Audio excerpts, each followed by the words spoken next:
Today we're working on a 6.5 kilowatt Enphase IQ8 system, Jinko 410 watt panels. Same thing as what we're usually doing. Got the XR 100 rail, flash foot mounting brackets. This is conventional framing, so they have a 4x6 running every 4 feet. So we're able to put these flash foot brackets on 4-foot centers all the way across. We have 10 panels on this deck, 6 panels on the top deck. Here's a little shot of our 6 panels up on this top deck. Unfortunately, this particular home doesn't have attic space, so we had to run some exposed conduit.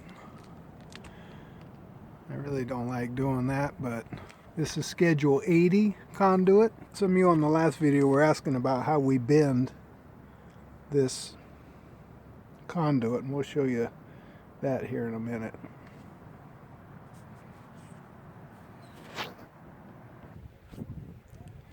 Prefer to bend the conduit, that way you don't have a bunch of joints. You're just using one continuous flow, makes pulling the wires easier, and it just looks better in our opinion. Once we get the final on this, we'll go ahead and paint this.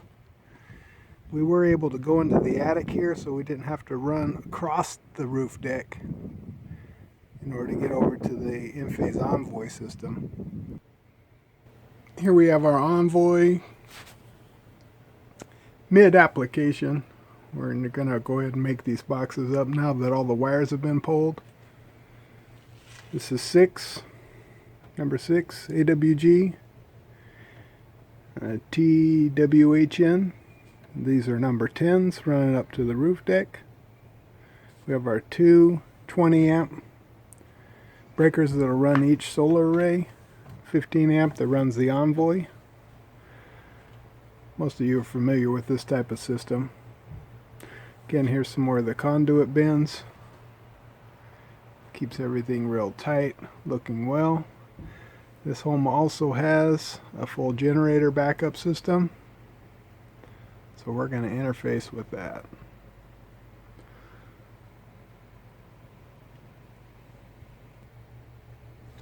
Really, the key to bending this conduit is just a simple heat gun on high. Also, one of the ways that you can do this simply is use schedule 80 conduit instead of schedule 40. Just holds its shape better. If you've tried to bend conduit with schedule 40, you've noticed once it gets to a certain temperature, it tends to want to collapse, where schedule 80 will hold its shape better. So you just heat the conduit. I usually count to about 100 with 3/4 inch. I count to 150 with 1 inch. It takes a little bit longer. Once you reach a certain temperature, you can start bending it around.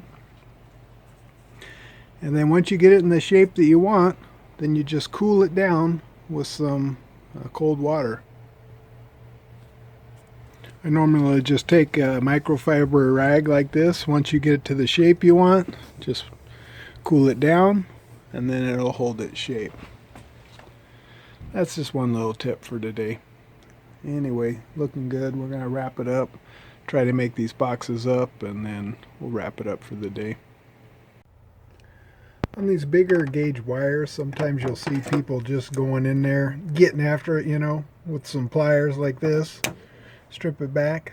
That'll actually make you fail your inspection with some inspectors. That's called ringing the wire.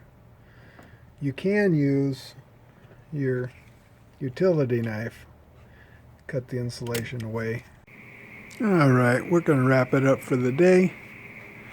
But we were able to commission the Envoy today. Got that wired into our main panel. We're starting the conduit for the CT consumption meters, and we already installed and commissioned the production meters. So, good day.